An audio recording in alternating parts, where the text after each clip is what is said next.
Before we get into today's card video, I want to let you guys know that we are having a Black Friday sale over at onlinecardclasses.com.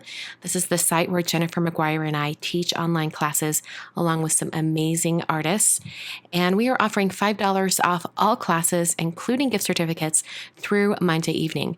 And we also have a brand new video bundle. It's not a class, it's a bundle of 30 brand new videos. It's called Crafted Kindness, and 100% of after-tax profits from Crafted Kindness goes toward hurricane relief efforts. So it's a great way to get inspiration and also give back at the same time. I hope you'll check that out. And now on to today's card video.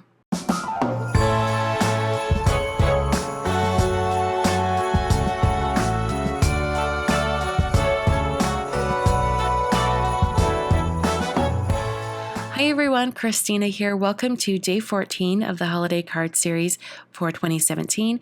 Today I'm using a bunch of stamps from Purple Onion Designs. This is from their latest release, and these are actually unmounted stamps. So I'm going to show you how you can use them with some tack and peel, and also I'll show you another way to use them without anything special later on in the video. So this is some tack and peel from Sukaneko. It has a full sheet like this, and you can actually cut this down for use on multiple blocks, but I'm going to use it all together on my compact stamp press. And I decided to do it this way because some of these images are really large, so I would need to use my compact stamp press anyway. So the first thing I did was I used an alcohol wipe just to clean up my press because there was a lot of ink left behind from previous projects. I then used a baby wipe just to clean off the surface of the stamp press. So I needed to take off the corners of this large piece of tack and peel. That's because otherwise it would interrupt the foam pads on my compact stamp press. So I peeled up the yellow, kind of like a backing on it, and then pressed it down onto my compact stamp press. And then I'm going to peel up the clear protective sheet. And I'm going to save this because I'll need it for later so that I can put that sheet back over the top so that the sticky surface of the tack and peel doesn't get dusty or anything like that. So now I can press these large stamps down onto my compact stamp press and they will stick. I can also use my regular clear stamps with this. Today I'm using some Strathmore Bristol paper, and I'm also going to be stamping in VersaFine Onyx Black ink. I'm using these products in particular because I'm going to be using watercolor markers, and they happen to work best with this waterproof ink and on this particular cardstock. This cardstock, if you've ever tried to use watercolor markers on watercolor paper, sometimes it can be a little bit frustrating, but if you try it on Bristol paper, it's night and day, and it's absolutely wonderful.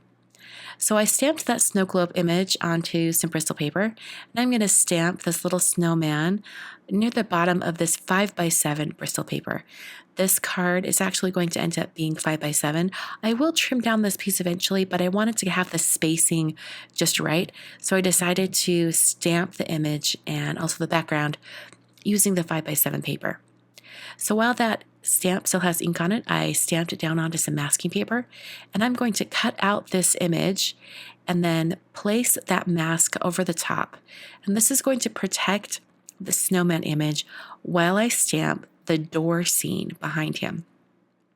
So I have this really cool door scene, and I'm going to ink that up with my VersaFine Onyx Black ink, and then I'll put that right over the top.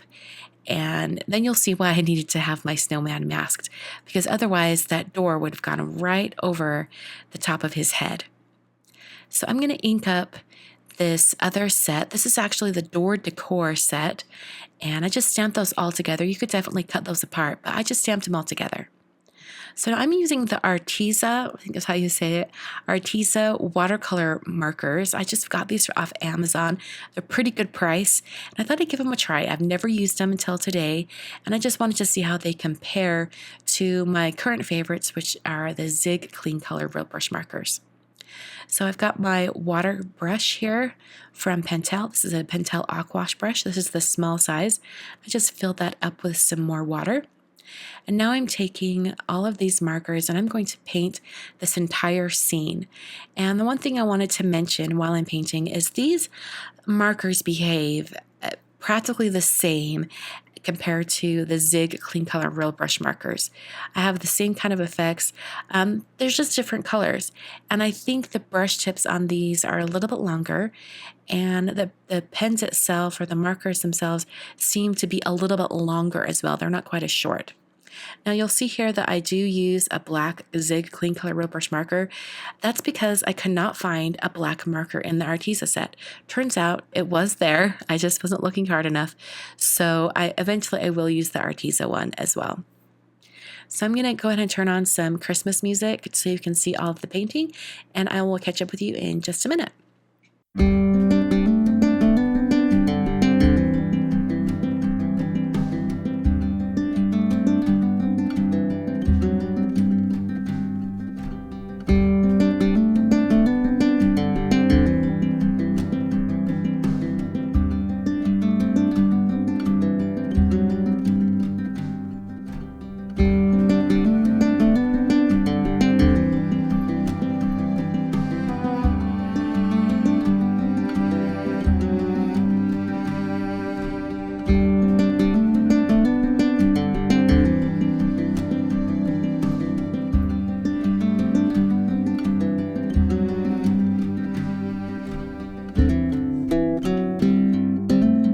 After all of the painting, I cut out all of the little pieces that I'm adding onto my door seat, including the wreath, and I just used an X-Acto knife or a craft knife to cut out the interior area of that wreath. And I'll eventually place it right on the door, and because some of the white areas around the wreath were a little bit too noticeable, I decided to go ahead with the green marker and just paint all of those white gaps. And also on the other pieces that I cut out to make sure that they look nice, I took a black brush tip marker and sort of painted the white edges of the cardstock. They are really obvious after you've cut it out. I then took some more Strathmore Bristol paper and I cut it to be a 5x7 card base. So it's actually 10 inches wide by 7 inches tall, and then scored at 5 inches. So I'm going to fold that in half, and then I will be adhering some pattern paper over the top. And my plan is to have some pattern paper covering the entire surface of the card front, and then have this painted piece on top. So the pattern paper I'm using today is from Lawn Fawn. This is their Knit Picky collection pack, and this is the 12x12 sheet. I'm using a nice red and white knit pattern, and I'll place that right over the top of my card front. So I've put some foam adhesive behind my painted piece. I'm going to put that down on the front, more off to the right side of the card. I'm planning to put my greeting onto the left side, so I needed to have just a little more space on that left side. So here's the other way you can use unmounted stamps. You can just put some adhesive on the back of the stamp. I didn't have any removable adhesive or temporary adhesive, but that definitely works a little bit better. The cleanup's a little bit easier. But I just mounted that onto an acrylic block. And then as far as what I'm going to stamp it on, I wanted to have that same blue color from the door. I wanted to have that elsewhere on the card because the blue kind of really stands out. It's a really large area of blue. So I thought I would paint some of that blue onto a strip of Bristol paper and heat set this until it's completely dry. And I'm also coating it in some powder tool. This is an anti-static powder tool. And I'm going to do some heat embossing over the top, and that's why I use that anti-static powder tool. So I'm inking up my stamp, and I'll just stamp that right down onto that blue area using Versamark ink. And then I'll coat it with some Brutus Monroe Alabaster white embossing powder. And I'll heat set that with my heat tool until it's smooth and melted. And then I trimmed it down so that I could put it onto the front of the card. And I did cut a ribbon end, and the way I like to do that is cut one little strip into the center, and then cut the rest of the shape from the corner to that center area that I cut. So I put some foam adhesive behind that and then adhered it down.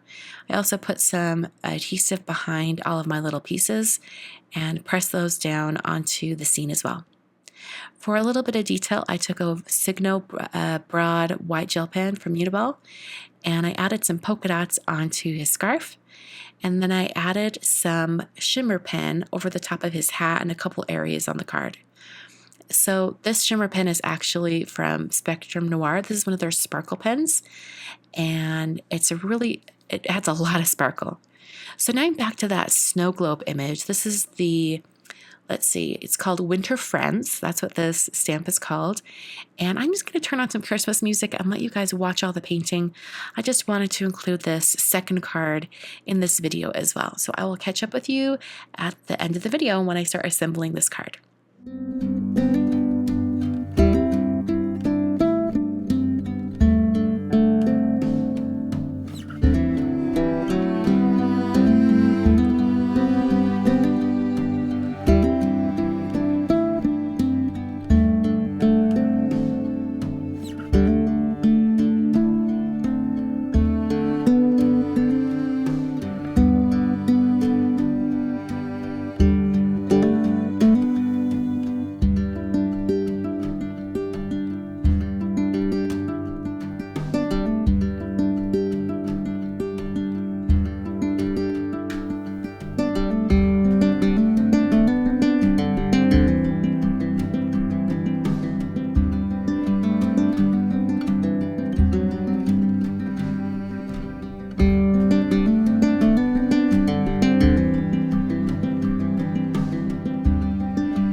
Okay, so I trimmed out the snow globe after it was completely painted, and I just went around that edge with my scissors.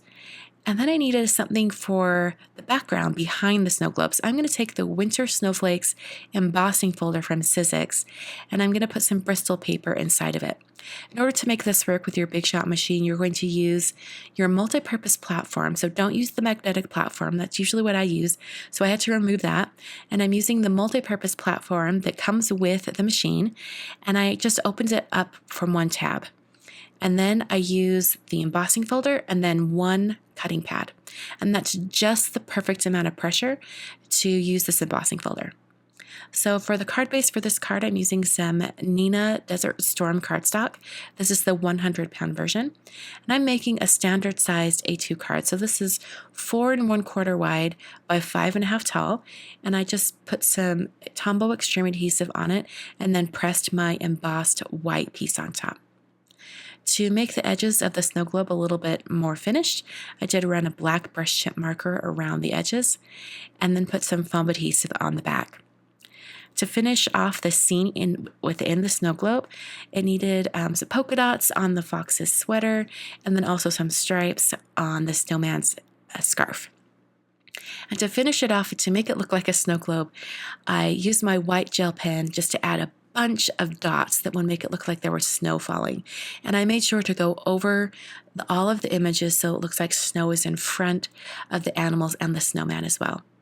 As far as the greeting goes, I thought it would be fun to put the greeting right over the bottom of the snow globe. So I used a Pilot envelope addressing pen to write the phrase "Be Merry" along the very bottom. And it was a little off center, so I decided to add a little loop to the very front of the phrase. And that finishes the cards for today. Hope you guys enjoyed. You can check out this new release over at the Purple Onion Designs website. I'll have links down on my supply section and at my blog. And I encourage you to check out all of their stamps. They're really, really cute. This is a new brand for me. My first time using their designs, and I really enjoyed it. Thanks so much for watching. I will see you guys on Monday for day 15 of the Holiday Card Series.